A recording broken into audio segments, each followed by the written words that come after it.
dito ka Jiren. Iwan sila ni Lord. Kahit anong tawag nila kay sa Panginoon, hindi sila pinapakinggan ni Lord kasi andun pa rin yung kasalanan sa katawan nila. Hindi nila iniwan yung pagsamba kay Baal, lahat ng mga ginawa nilang kasamaan. Ganun. At sa 30 na tayo, at ngayon, ginawa niya ang mga kasalanan yun. Sa atin naman yun. Hanggang ngayon sa new generation, ginagawa pa rin natin yung kasalanan na ginawa ng mga Israelita. Kaya ano doon pa rin yung sumpa. Paulit-ulit ko kayo pinaalalahanan, ngunit ayaw ninyong makinig. Pasok! Oy! Pasok! Hindi ninyo pinapansin ang aking panawagan. Ibig sabihin, kagaya mo bilang isang pastor, pag ikaw naghikayat ka ng isang tao at hindi ka nila pinapakinggan, yun ay kanilang pagsuway sa Diyos. Yun ang pagsuway. Kung hindi naman kasi ikaw yung nanghihikayat bilang tinuturing mo na yung sarili mo na ikaw ay lingkod ng Diyos. Ang inaano doon lang, yung tinatawag mo, sila yung tumatanggi dun sa Lord. Kaya ang parusa, hindi pa rin natitigil sa kanila. Kasi, hinihikayat mo na sila, lumalalim sila. Diba? Kaya wala na sa'yo yung kaparusahan, nasa kanila na yung kaparusahan. Yun. Kasi paulit-ulit mo lang sinusubay at pakikinig, hindi ninyo pinapansin ang aking panawagan, diba? Kasi gumagamit si Lord ng isang tao para manawagan din sa mga tao na kailangan ng Diyos sa katawan nila, sa pagkatao nila. Kaya naman, ang ginagawa ko sa Shiloh ay gagawin ko na rin sa templo ito. Nalabis ninyo pinagtiwalaan. Wawasakin ko ang lugar na ito at ibibigay ko sa inyo at sa inyong mga magulang.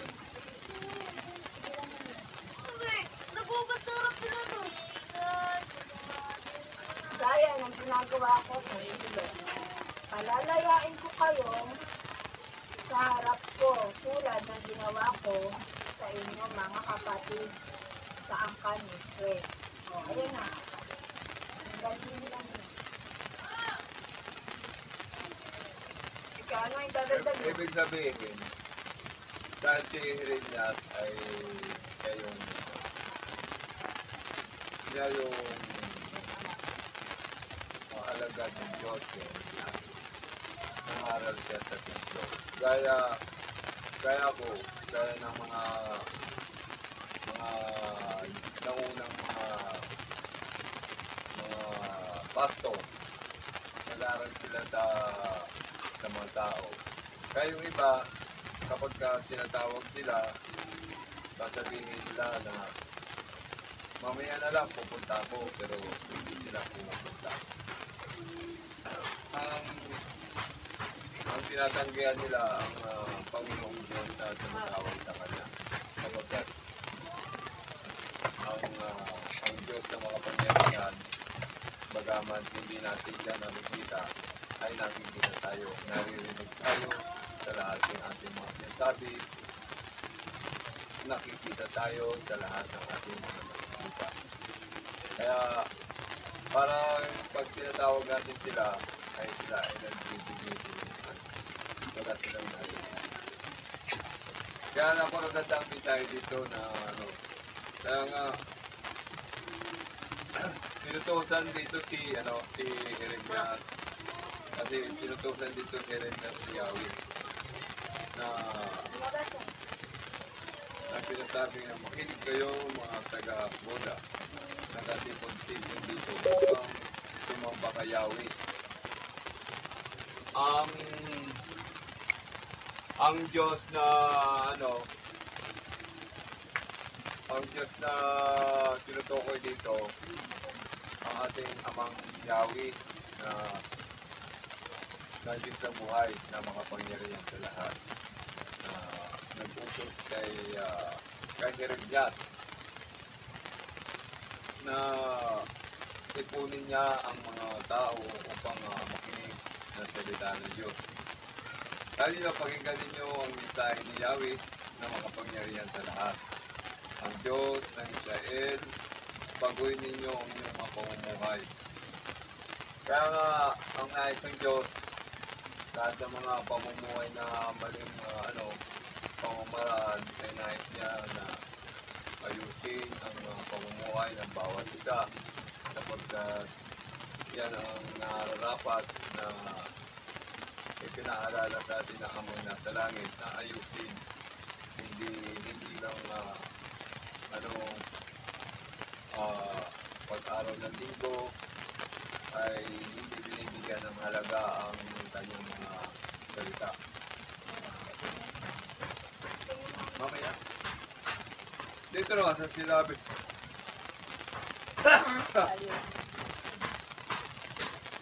Kaya sabi naman dito sa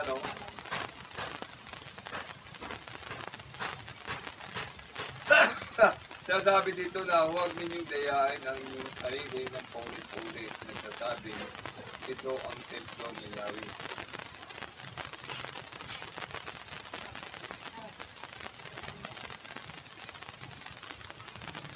Ito ang templo ni Yahweh. Hindi kayo maluligtas ng salitang iyan. Yung paulit-ulit. Kaya ng dasal ng ano ba yun? Sa Rosario, na paulit-ulit sila. Ang paulit-ulit na dasal. Magbagong buhay na kayo at iyon na ang dati ninyo ang ginagawa. Huwag ninyong apihin ang mga tayuan. Kaya yung mga na to, ang mensaheng yan ay nagbibigay payo sa atin ng Diyos sapagkat ang mga pangyarihan dito ay ang si Yahweh na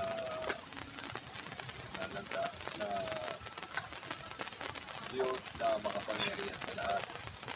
Kaya sabi naman niya na ni Yahweh na sa John 3:16 na pinadala ko ang buktong na ng Kristo upang ang sino mang sumampalataya sa Kanya ay maliligtas at magkakaroon ng buhay na walang hanggan.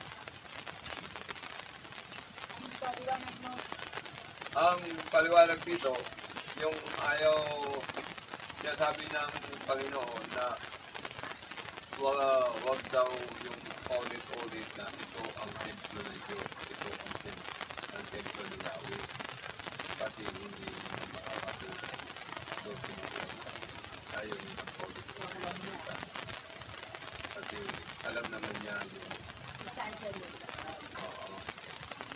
kaya pagka halimbawa sinabi mo itong bahay na ito ay templo ng masasabing templo ng dito kasi yung ating pinagulugan dito kasi ang templo ng Diyos bata ito tuloy natin dito tayo ngayon yung sinasabi ng templo ng ang yung nagdadasal.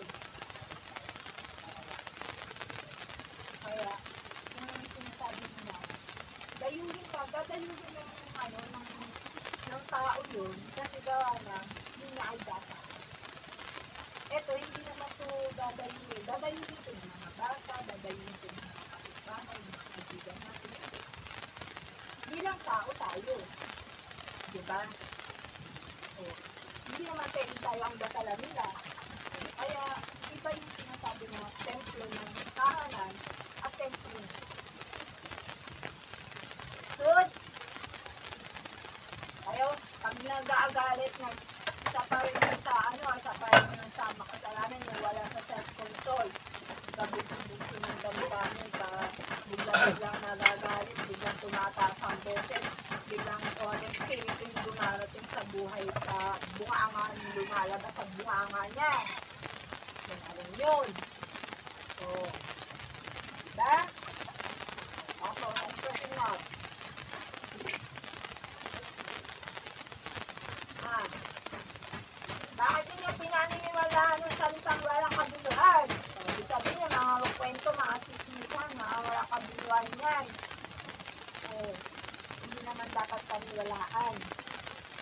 Pero ngayon kasi ang panahon ngayon, kung ano pa rin yung kasi mga walang pagdulan, yun ang pinaniniwalaan, ibig sabihin, kasalanan pa rin pala yun.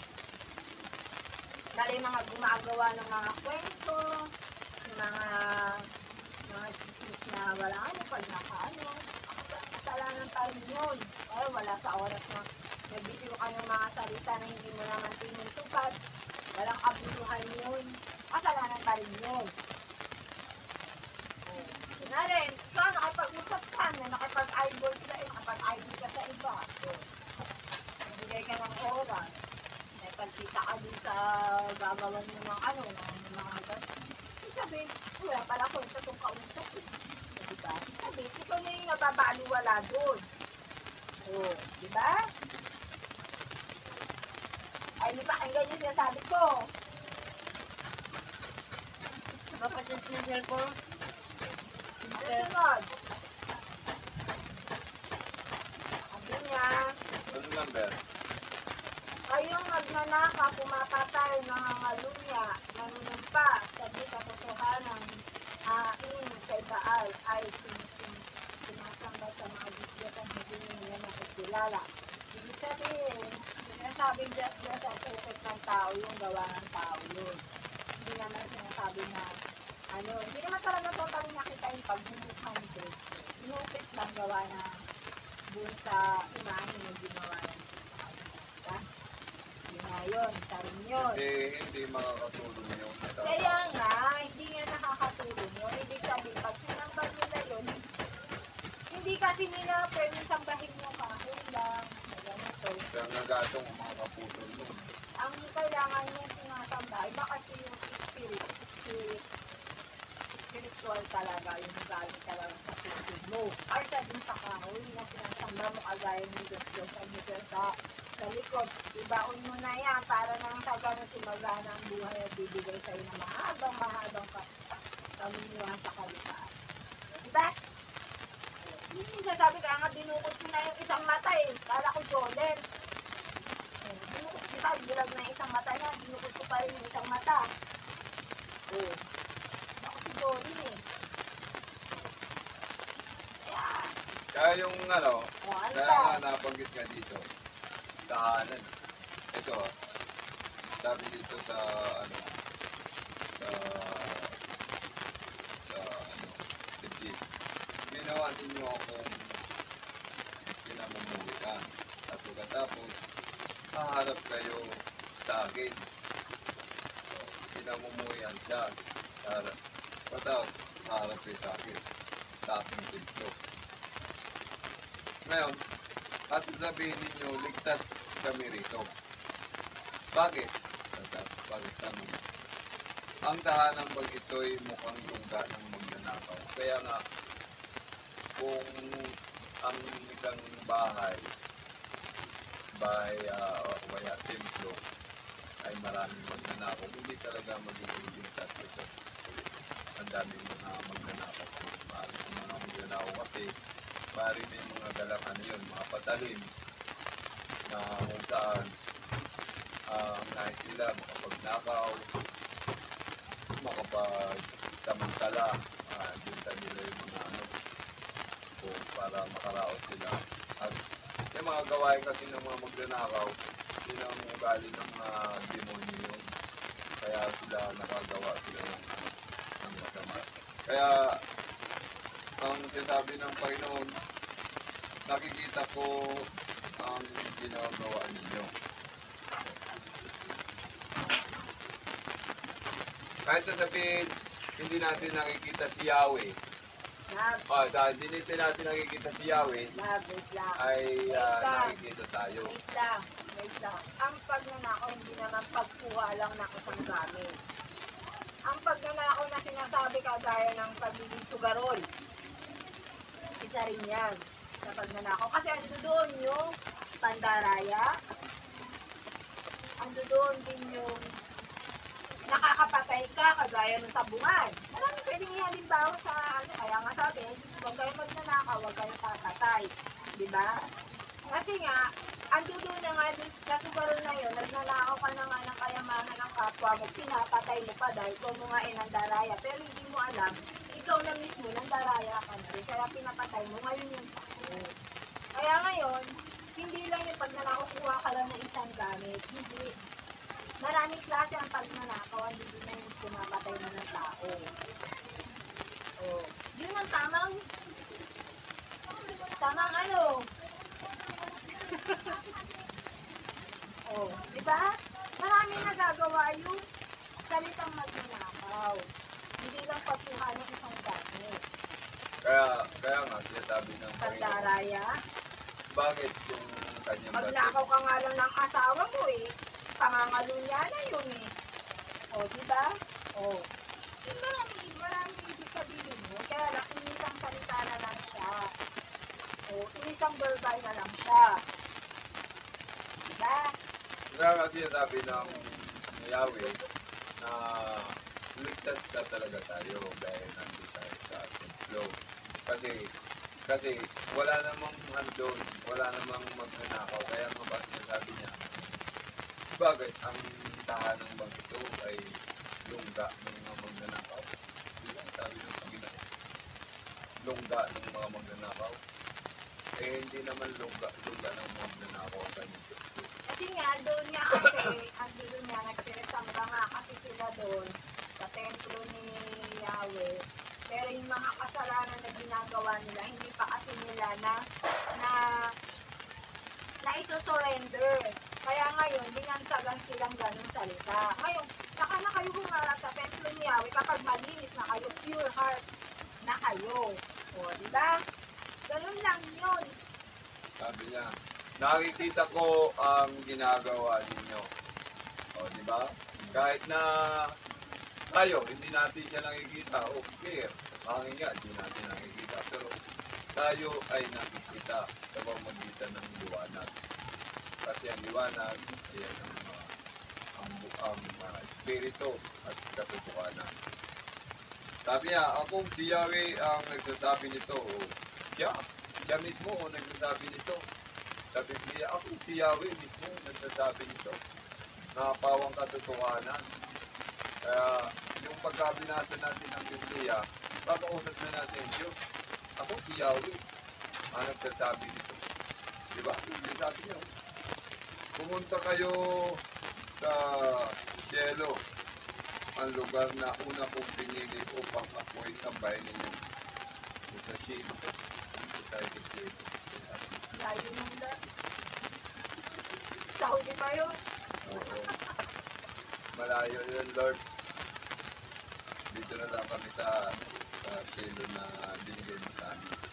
Tingnan ninyo ang ginawa ko sa lugar na yun dahil sa mga kasalanan ng aking bayang Israel. O, parang ikinukumpara tayo sa bayang Israel. Kung saan naging marami ang lumabag sa pagmundo o lumapas tanganan pagkat ang mga nauna ay mga hindi sila naniniwala sa Diyos. Stop mo. Stop mo. Salamat sa Diyos.